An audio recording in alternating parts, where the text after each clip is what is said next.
At the end of the 6th century BC, the Persian Empire extended from the Aegean Sea to the Indus River, encompassing territories stretching from Upper Egypt to the Aral Sea. During this period, a rebellion began to take shape, challenging the authority of King Darius. This decisive episode broke out in 499 BC, when the Greek cities of Asia Minor, influenced by Aristogorus, the tyrant of Miletus, rose against Persian rule. They invaded Sardis, the capital of the Persian satrapy, and set fire to its sacred buildings. Eventually, the Persian throne passed into the hands of Xerxes, the son of Darius. In the spring of 400 BC, Xerxes marched on Athens, commanding the largest land army assembled and an impressive fleet. The Persians had spent years preparing for this invasion. Xerxes assembled an imposing army composed of diverse ethnicities and nations under his rule, including Persians, Medes, Babylonians, Egyptians, and Indians. The exact numbers of the army vary according to sources, but it is estimated that it was composed of hundreds of thousands of soldiers, accompanied by an equally impressive naval fleet. He aimed to avenge the affronts suffered at Sardis and the defeat at the Battle of Marathon, both humiliations inflicted during the reign of his father. In addition, he intended to subjugate the Hellenic citizens and incorporate them into a new Persian satrapy. When this news reached Sparta, the Greek leaders knew they must act quickly to protect their homeland. Sparta, beyond its strong educational system and imposing military machine, was characterized by a religiosity that sometimes conflicted with its military obligations. A clear example of this occurred in the summer of 490 BC, when the Lacedaemonian army did not respond in time to Athens' call to fight in the Battle of Marathon, because to do so would have meant interrupting the festivities in honor of Apollo, which was considered an impious act. In contrast, in the summer of 480, in the face of the impending Persian invasion, the Greek cities that decided to resist met at the Temple of Poseidon in Corinth and established a binding religious oath, giving rise to what would later become known as the Hellenic League. Although only a minority of polis joined this pact, it was considered crucial to take the initiative and confront the Persians at the mountain passes they had to cross, for it was there that they had the only chance of stopping them with any chance of success. Therefore, in the face of the impending invasion, the Greeks decided to meet to discuss how to meet this challenge. The boldness of the Greeks centered on using their knowledge of the terrain and their tactical superiority to balance the numerical disadvantage. Leonidas, king of Sparta, was selected to lead the defense.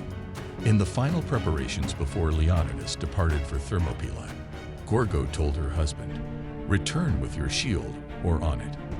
Known for his bravery and strategic skills, Leonidas assembled 300 of his best hoplites, Spartan warriors trained from childhood in the art of war. The Spartan candidates, aged between 20 and 29, had to prove their bravery, their skill with weapons, and excellent physical preparation. But those selected to fight at Thermopylae had one element that made them stand out even more. They knew that it was almost impossible to defeat Xerxes' army, and therefore, they knew that they were committing a kind of collective suicide.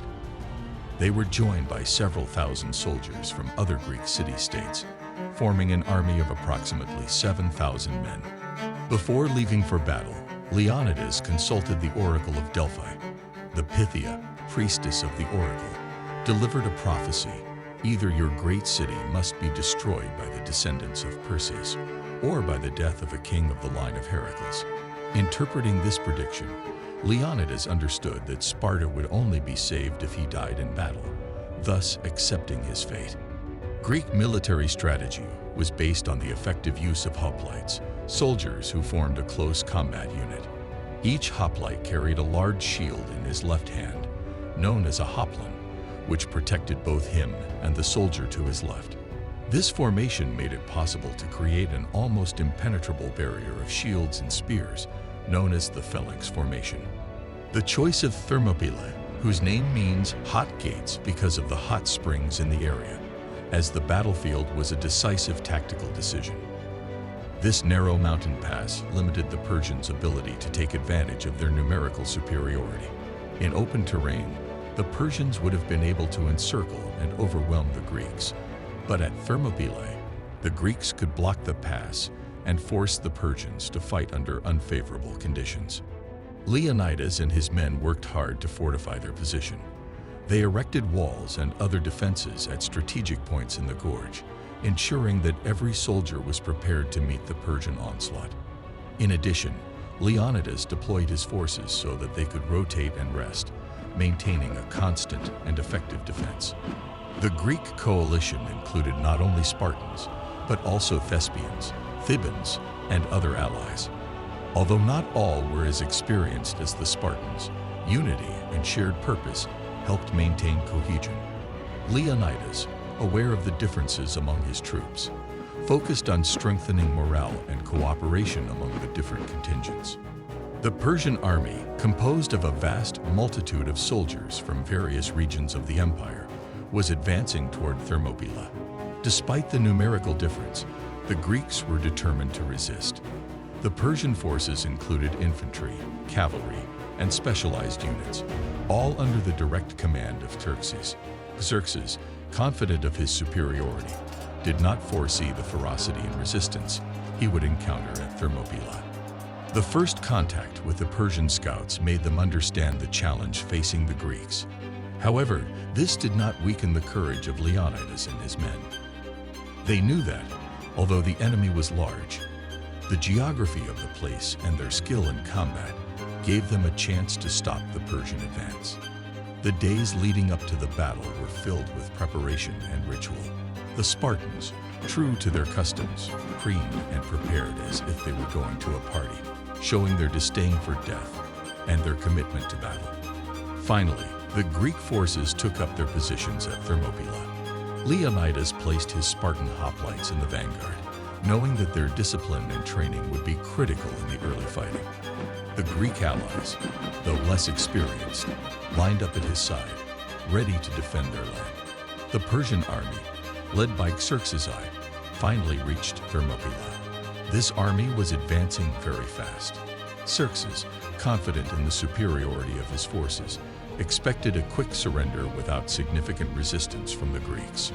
Despite his confidence, Xerxes knew the reputation of the Spartans and decided to send an emissary to offer them a chance to surrender and avoid battle. This emissary presented himself to Leonidas, who was waiting at the head of his reduced army. The Persian soldiers had been instructed to show the generosity of King Xerxes by offering the Greeks the chance to keep their lives in exchange for their submission. The Persian messenger delivered the message. The great King Xerxes offers the Greeks a chance to avoid destruction. Lay down your arms and swear allegiance to the Persian Empire, and you will be allowed to live. Leonidas listened attentively. After a brief silence, he said Molin Lab, meaning come and take it. With these words, he made it clear that the Spartans would neither surrender their weapons nor accept submission. Leonidas' response not only showed Spartan courage, but also underlined the confidence they had in their defensive strategy. The emissary returned to Xerxes with Leonidas' reply, and the Persian king, though enraged by the refusal, decided to launch a frontal attack. Xerxes ordered his army forward, confident that their numbers would crush any resistance. However, the Greeks were prepared. The Spartan soldiers, with their rigorous discipline and training, maintained a solid and cohesive formation. At the front, Leonidas led his men, instilling courage by his presence alone. The Greek hoplites, armed with heavy shields and long spears, awaited the enemy's impact. When the Persians collided with the Greek shields, they discovered the fearsome defense they had underestimated. Greek spears pierced armor and bodies, effectively halting the Persian advance. The narrowness of the pass played to the defenders' advantage, limiting the number of soldiers the Persians could deploy at the same time and nullifying their numerical advantage. Throughout the day, the Persians launched wave after wave of attacks. The median infantry, followed by the immortals, the elite of the Persian army, attempted to break through the Greek ranks. However, the Spartans, along with their Thespian and Theban allies, resisted fiercely. Coordination and teamwork were essential, as Greek soldiers were continually relieved to keep the line fresh and effective. The battle was a clash of courage and endurance. Persian casualties piled up, while the Greeks, though also suffering losses, held their positions. Xerxes, watching from a distance, could not believe that his army had failed to advance. The morale of the Persians was beginning to wane, while that of the Greeks, fueled by each partial victory, remained high. At the end of the first day of battle, the Persians found themselves frustrated by the fierce Greek resistance. Xerxes, bewildered by the impossibility of breaking through the enemy lines, began to look for other alternatives. It was then that Ephialtes, a Greek eager for reward, offered Xerxes vital information: the existence of a hidden path through the mountains surrounding Thermopylae. This path, known only to the locals, allowed the Persians to outflank the Greek defenses and attack them from the rear. Xerxes, anxious to put an end to the resistance, accepted Ephialtes' offer. He immediately sent a contingent of his elite troops, the Immortals, commanded by Hydarnes, to follow the path revealed by the traitor.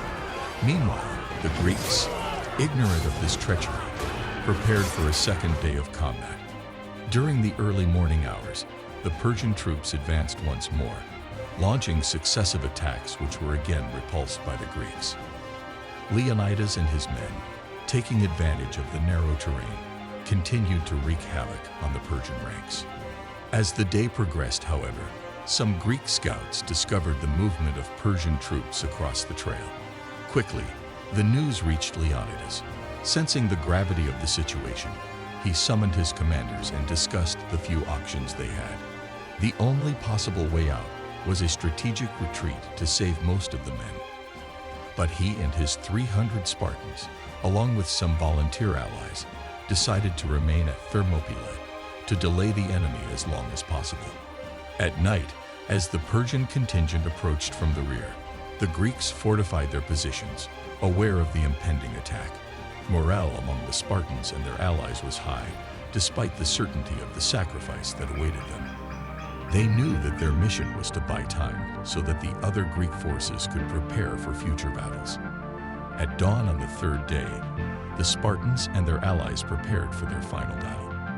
The narrowness of the Thermopylae Pass still played to their advantage, forcing the Persians to fight in a limited space where their numbers did not provide them with a decisive advantage. The Greeks formed a compact line of defense and awaited the assault. The fighting was fierce and bloody. The Persians, with the advantage of the secret path revealed by Ephialtes, attacked from two fronts. Despite this, the Greeks fought with a bravery that would become legendary. Leonidas, always at the head of his men, directed every move with precision, knowing that every minute gained was vital. Leonidas finally fell, surrounded by his faithful Spartans. The Spartans, famous for their endurance and discipline, made the Persians pay a high price for every meter of ground gained. The Thespians and Thebans, though less trained, also fought with great bravery, inspired by the Spartans' example. After the death of the king, a fierce dispute broke out over his corpse. The Greeks succeeded in obtaining it and repulsed their enemies on several occasions during the battle. However, Xerxes, irritated by Leonidas, had him beheaded and his head nailed to a pole. Days later, the Spartans buried his decomposed remains in the same place. 40 years later, Sparta recovered his bones to give him a state funeral, erecting a stele bearing his name and those of the 300 fallen Spartans. A temple near the Acropolis became the center of annual festivities in honor of Leonidas, considered a semi-divine hero. The Battle of Thermopylae resulted in the fall of more than 20,000 elite Persian soldiers in 3 days. This showed the vulnerability of Xerxes' army and fleet, inspiring the Greeks to defeat the Persians at Salamis a month later and at Plataea a year later, marking the end of the Persian invasion. These victories at Salamis and Plataea were pivotal to Greek and Western history. After the Battle of Thermopylae, where Leonidas and his 300 Spartans heroically resisted, The subsequent battles consolidated Greek resistance against the mighty Persian invasion of Xerxes I. The victory at Salamis proved the effectiveness of the Greek naval strategy, while Plataea ensured the final defeat of the Persian forces on land. This video was created for the Mythophiles and History channel. We hope you enjoyed this journey through one of the most epic moments of ancient Greece. See you next time.